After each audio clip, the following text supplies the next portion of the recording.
ওইসব বাচ্চা অক্সিজেন পাচ্ছে বলে আমাদের বাচ্চা মারা যাচ্ছে। আমাদের বাচ্চা আইসিইউতে ছিল, আমাদের দেখার জন্য দেন। ওইসব বাচ্চা না আনার জন্য আমাদের বাচ্চা খারাপ হয়ে যাচ্ছে। আমাদের ভালো বাচ্চা লাইফ সামনে দিছে, আমার ভালো বাচ্চা ছিল, সুস্থ বাচ্চা ছিল, আগুন ধরছে, চিকিৎসা পাওয়াতে অন্য হাসপাতালে বাঁচায় না, আমার বাচ্চা অক্সিজেন পায় না, বাচ্চা দুর্বল হয়ে গেছে। বাচ্চাগুলো একবার করে দেখার ব্যবস্থা করে দেখ, সব শান্ত হয়ে যাইব।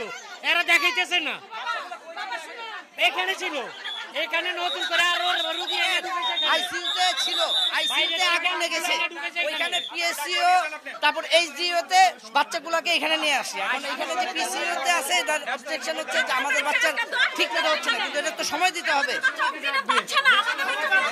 আমাদের বাচ্চারা ওনারা ট্রিটমেন্ট না দিও, ওখান থেকে যারা আছে ওদেরকে তারা ঢুকতে দিতেছে, তাদেরকে ট্রিটমেন্ট দিতেছে।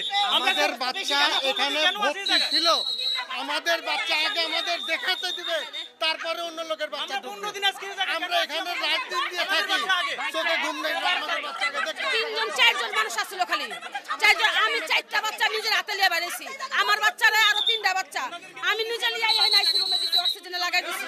আমি ঢাকা মেডিকেল চাকরি করতাম, আমি আইসি রুমে ঢুকাইছি আমি নিজে। এখন সমস্যা বাচ্চা দেখবার দেয় না, ওরা কাজ করবো না, কোন এখন বাইরে রোগী আইনে আরো ঢুকাইছে এর ভিতরে।